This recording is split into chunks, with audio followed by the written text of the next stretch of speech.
Polavaram height గురించి కేంద్ర ప్రభుత్వం కానీ, నారా లోకేష్ కానీ, చంద్రబాబు నాయుడు గారు ఈ మొత్తం ముగ్గురు చెప్తున్న దాంట్లో చాలా వేరియేషన్స్ ఉన్నాయి.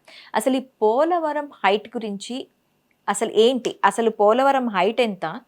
దీన్ని ఎందుకు దీంట్లో ఇన్ని కాన్సిక్వెన్సెస్ అండ్ హైట్ గురించి ఎందుకు ఒక్కొక్కరు ఒక్కొక్క విధంగా మాట్లాడుతున్నారు? ఇప్పుడు రాష్ట్ర విభజన అప్పుడు గ్యాప్ కొందో లేదు, తెలంగాణ నుంచి 7 ముంపు ప్రాంతాలు తీసి ఆంధ్రప్రదేశ్లో కలిపారు. అవును.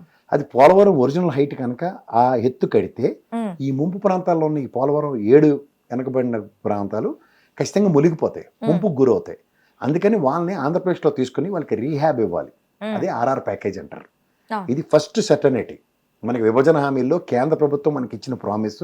ఆ రోజు చంద్రబాబు గారు కూడా ఈ ముంపు గ్రామాలు ఆంధ్రప్రదేశ్లో కలిపితేనే కానీ నేను ఇచ్చేయను, ప్రమాణ స్వీకారం చేయను అన్నాడు. ఎందుకు అంటే ఇది తెలంగాణలో ఉందనుకోండి, they cannot, because Polavaram Andhra Pradesh project. తెలంగాణకి వాళ్ళకి రీహాబ్ వాళ్ళకి ఇవ్వమంటే కష్టం వాళ్ళది కదా. పోలవరం ప్రాజెక్ట్ కాస్ట్ 10,000 కోట్లలో ఏమి కట్టేవచ్చు ఎవడైనా. కానీ రీహాబ్కి దగ్గర 35,000 40,000 కోట్ల పైచీలకు కావాలి వాళ్ళకి పునరావాసంలో ఇవ్వడానికి. వాటికి ప్రతి ప్రాజెక్ట్కి వాళ్ళ శ్రీశైలం ప్రాజెక్ట్ తీసుకో, నారాయణసాగర్ తీసుకో, బాక్రాంగల్ ప్రాజెక్ట్ తీసుకో, ఇంక్లూడింగ్ వైజాగ్ స్టీల్ ప్లాంట్ కూడా ఈ ఆర్ఆర్ ప్యాకేజీలే పెద్ద అంబిగ్యూటీ. పాపం కష్టపడి రైతులు ఇస్తారు. అందాకెందుకు అమరావతి చూడు, 39 గ్రామాలు 34,000 ఎకరాలు ల్యాండ్ ఇచ్చారు వాళ్ళకి. వాళ్ళు 1000 గజాలు 200 గజాలు ఇవ్వడానికి ఎంతసేపు? ఇప్పటికి ఇవ్వలేదు అన్ని ప్రభుత్వాలు, 2 సార్లు ప్రభుత్వాలు మరి చూసుకోవాలంటే. అట్లీస్ట్ గత ప్రభుత్వం ఇనిషియేటివ్ తీసుకుంటే వాళ్ళు ఎలా వద్దు అలా వద్దు ఏవో కథలు చెప్పారు. ఈ ప్రభుత్వం 10 నెలలు వచ్చి కూడా వాళ్ళకి ఏం క్లియర్ చేయట్లేదు. సో ఇది పెద్ద ఛాలెంజ్. సో ముంపు ప్రాంతాల పరిరక్షణ కోసం ఇవాళ కేంద్ర ప్రభుత్వం ఆడుతున్న డబల్ గేమ్ ఏంటంటే ప్రాథమిక అంచనాలు అంటారు. ఇప్పుడు 10 సంవత్సరాల క్రితం రేట్ ఇవాళ ఉంటుందా? బంగారం ఎంత ఉంది మనం 10 సంవత్సరాల క్రితం, ఇప్పుడు ఎంత ఉంది కంపారిజన్ చేయి. అలాగే కూడా భూముల రేట్లు కానీ, సమస్య పరిష్కారానికి ఇచ్చే కాంపన్సేషన్స్ కానీ ఎప్పటికప్పుడు అవి వేరియేషన్స్ వస్తూ ఉంటాయి. సో మనకి 2013 భూ నిర్వాసితుల చట్టం ప్రకారం వాళ్ళకి పరిరక్షణ ఇవ్వాలి. ఇవాళ కేంద్ర ప్రభుత్వం స్ట్రాటజికల్ గేమ్ ఆడుతుందంటే అది ఒక బహుళార్థ సాధక ప్రాజెక్ట్. అంటే దాన్ని ఒక 47.5 మీటర్ల పై దగ్గర ఎత్తు నిలిపితే నీళ్లతో ఒక బ్రహ్మాండమైన పవర్ ప్రాజెక్టు. దాంతో మొత్తం ఆంధ్ర దగ్గర ఒరిస్సా ఇట్లాంటివన్నీ కూడా సస్యశ్యామలం అవుతాయి. పవర్ టారిఫ్స్, పవర్ ప్రాబ్లం అనేది ఉండదు. ఇట్లాంటివి జరుగుతున్న దగ్గర ఏమవుతున్నాయంటే ఇన్వెస్ట్మెంట్ మాడ్యూల్లో కేంద్ర ప్రభుత్వం ఇన్వెస్ట్ గబగబ చేసుకుని ముందుకు వెళ్ళాలి. 10 ఏళ్ల విభజన హామీల్లో చేసి ఇవ్వాలన్నది ఫస్ట్ ప్రామిస్ మనకి. వాళ్ళు ఏం చేశారంటే ఈ 10 ఏళ్ళు ఎగ్గొట్టారు. ఈ చంద్రబాబు నాయుడు గారి ఆవేశం ఎక్కువైపోయి ఆయనకి ఏంటంటే మొదటి నుంచి ఆయన చేస్తున్న పది ఏంటంటే నేను సూపర్ ఇన్వెస్షన్ నేను తీసుకుంటాను, నేను పని చేస్తానని చెప్పాడు. దానికి తీసుకున్న బాధ్యతకి ఏమైందంటే వాళ్ళు డబ్బులు ఇవ్వకపోతే ప్రతిసారి రాష్ట్ర ప్రభుత్వ ఖజానా నుంచి డబ్బులు ఖర్చుపెట్టి వాళ్ళ దగ్గర నుంచి దేహి అని అడుక్కోవాలి. ఇది పరిస్థితి. ఈ పరిస్థితిలో ఆయన ధనం పోరాట దీక్షలు ఇవన్నీ కార్యక్రమాలన్నీ పక్క తీస్తే లాస్ట్ బడ్జెట్లో కూడా ఆయన దగ్గర 4,480 కోట్లు ఖర్చు పెట్టాడు పోలవరంకి. అది జగన్మోహన్ రెడ్డి గారి ప్రభుత్వం రాగానే ఫస్ట్ డబ్బులు ఆయన వెనక్కి ఇచ్చారు. తర్వాత ఇప్పుడు ఈ ప్రభుత్వం డబ్బులు వెనక్కి వచ్చినట్టే ఆంధ్రప్రదేశ్ ఖజానాకు వచ్చినట్టే కదా డబ్బులు. అవును, లాజిక్ వినండి. దీంట్లో కేంద్ర ప్రభుత్వం బహుళార్థ సాధక ప్రాజెక్ట్ కట్టవలసిన బాధ్యత వాళ్ళది కాబట్టి జగన్మోహన్ రెడ్డి చంద్రబాబు నాయుడు గారిలా బాధ్యత తీసుకోలే. ఆయన ఏం చేశాడు, 4,480 కోట్లు రాగానే అదేమవుతుంది, సర్ప్లస్ ఫండ్ వచ్చినట్టే కదా. రాష్ట్ర ప్రభుత్వంకి రావాల్సిన ఖజానాలో డబ్బులు నువ్వు ఇంట్లో పోపుల డబ్బాలో దాచిన డబ్బులు కూరగాయలు కొనడానికి వాడతావు. కానీ మీ పెద్ద అబ్బాయి తీసుకెళ్ళి 2 చాక్లెట్లు కొనుక్కొని వచ్చాడు అనుకో, మాటకు చెప్తున్నా, పర్పస్ ఎక్కడి నుంచి సాల్వ్ అవ్వాలి? నీ దగ్గర నుంచి సాల్వ్ అవ్వాలి, పోపుల డబ్బాల నుంచి, చాక్లెట్లు అవని లేదా కూరగాయలు అవని. కానీ సాల్వ్ అవ్వే దగ్గర ఒక్కొక్కటితో ఒక్కొక్క విధానం ఉంటుంది. మీ అబ్బాయి అయితే చాక్లెట్ కొనుక్కుంటాడు, నువ్వైతే కూరగాయలు కొంటావు. నీది వారం రోజులు ఉపయోగపడుతుంది. చంద్రబాబు గారు దాచి దాన్ని పోలవరంకే వాడదాం అనుకోవడం ఆయన కాన్సెప్ట్. ఇది 10 మందికి కూర పెడదాం, అన్నం పెడదాం అని ఈయన కాన్సెప్ట్. ఇది తేడా.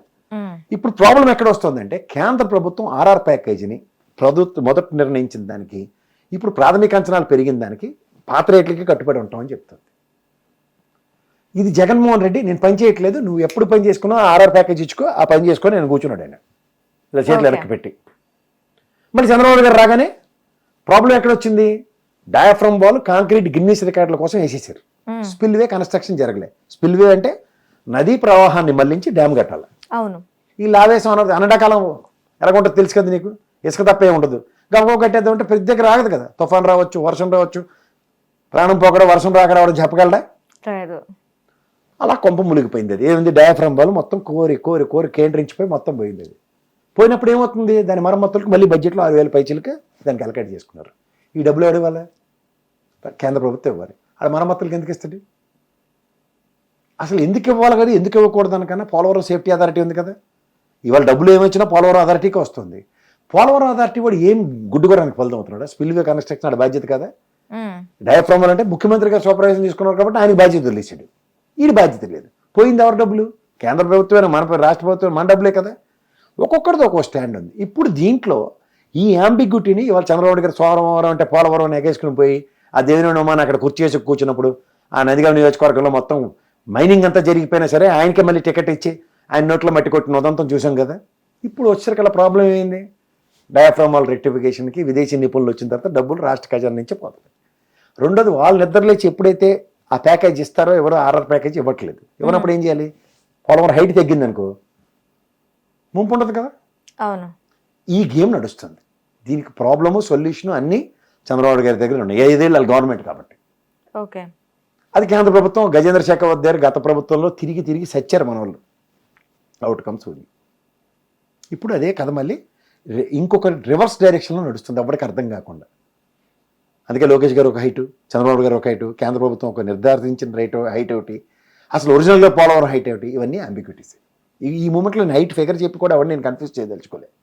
Let it be. ఎంత కంక్లూడ్ అవుతుందో, ఎక్కడ కన్ఫైన్ అవుతుందో అక్కడి నుంచి మాట్లాడతాం. ఓకే. అసలు ఇక్కడ ప్రాబ్లం వల్ల ఏంటంటే హైట్ తగ్గితే ముంపు ప్రాంతాలకు రూపాయి ఇవ్వక్కర్లే. ఆర్ఆర్ ప్యాకేజ్ ఎగ్గొట్టడానికి హైట్ తగ్గిస్తున్నారు. ఓ, అదేమో జస్ట్ లైక్ చెక్ డ్యామ్ లా మిగులుతుంది. దానికి మనకి ఇచ్చింది బాహుబలి టైప్లో బిల్డప్ ఇచ్చి RRRని తీసుకొచ్చి పెట్టినట్టు ఉంటుంది.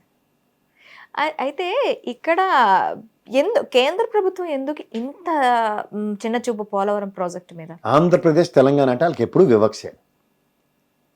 వాళ్ళు ఎట్టి పరిస్థితుల్లో గడపారెట్టుకుని బీజేపీ ప్రభుత్వం ఇక్కడ స్థాపించాలి. ఇక్కడ ఉన్న వాళ్ళు ఎవడో పనికొచ్చిన లీడర్లు లేరు బీజేపీ తెలంగాణలో కానీ ఆంధ్రప్రదేశ్లో.